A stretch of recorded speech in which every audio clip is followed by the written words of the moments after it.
Good afternoon, students. Today, in our Part 1 Honors class, we shall be dealing with the 17th century literature. Last week, we had done 17th century prose. Today, we will be dealing with the Jacobean drama that is an inseparable part of 17th century.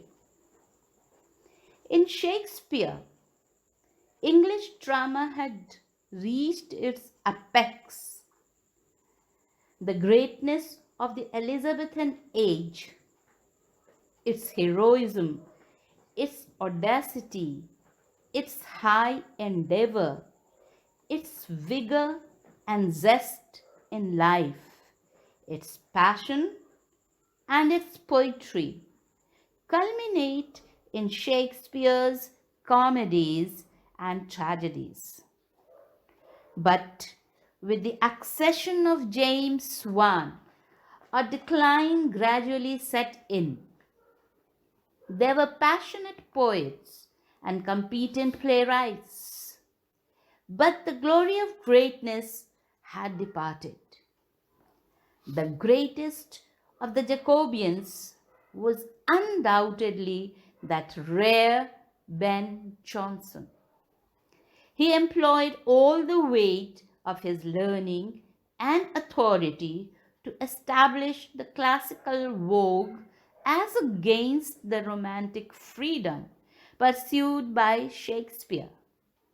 Ben Jonson was called by his opponents the lime and mortar poet, perhaps in reference to his paternal profession of bricklaying.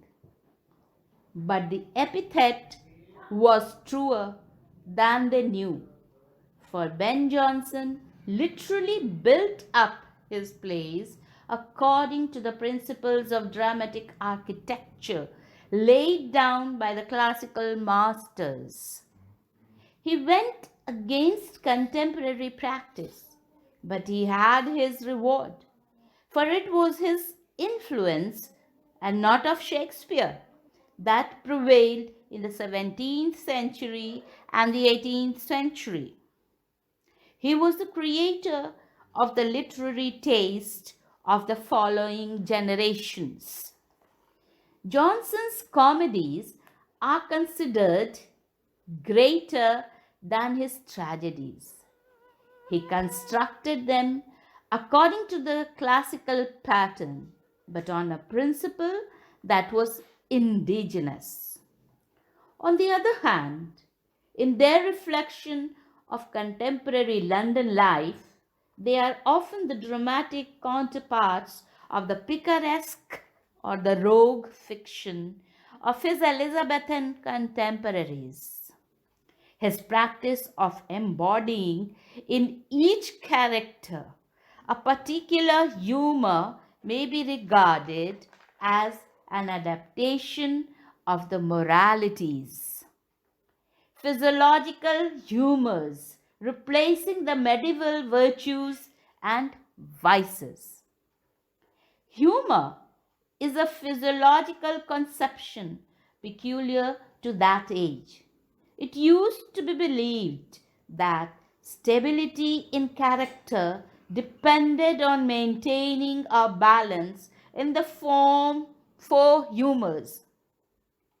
In the human system, excess of any being associated with a particular defect in character, example, choler with anger, black bile with melancholy, phlegm with indolence, and blood with a sanguine temper.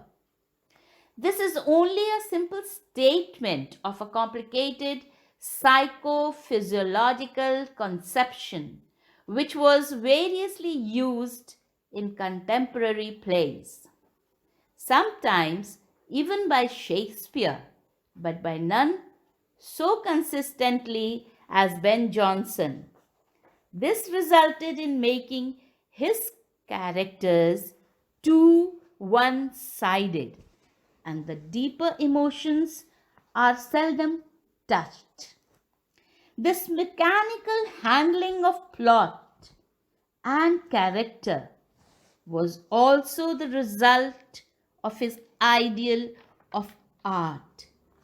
Example, the unities too often cramped the emotional enthusiasm. It tried to make up for variety in character and multiplicity of incidents. Ben Jonson's earlier comedies, Every Man in His Humor and Every Man Out of His Humor, are more living than his later comedies. The Alchemist and Volpone.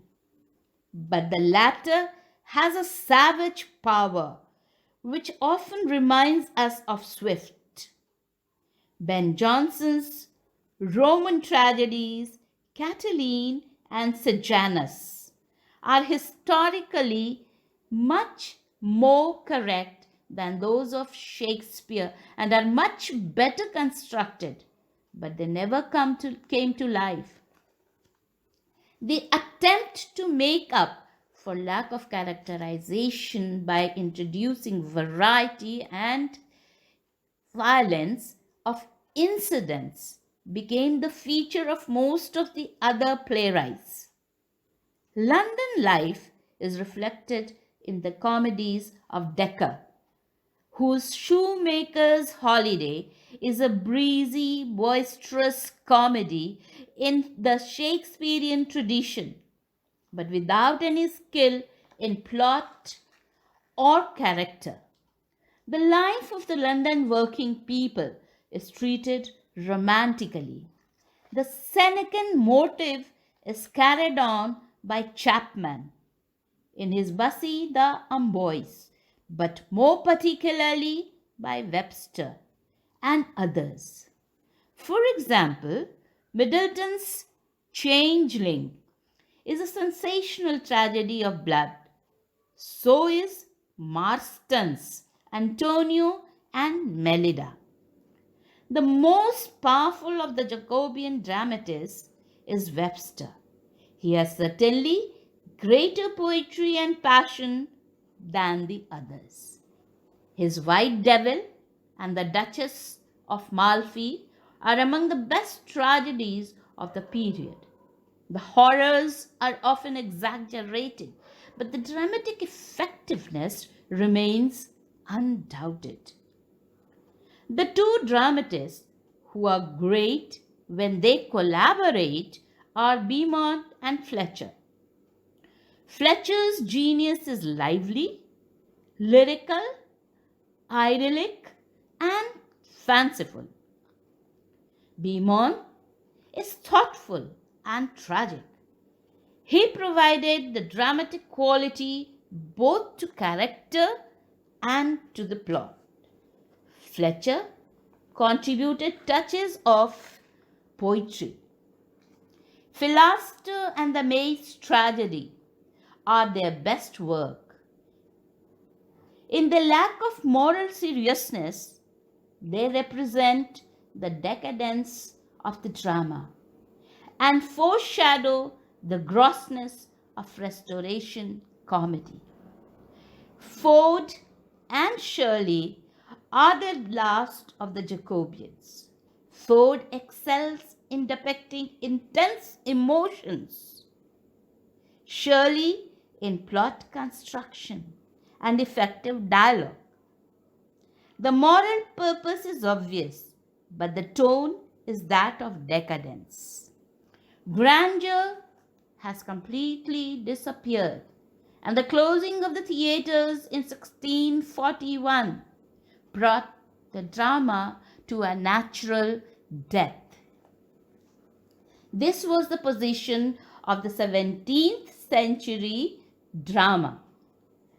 It was a brief introduction to the Jacobean drama.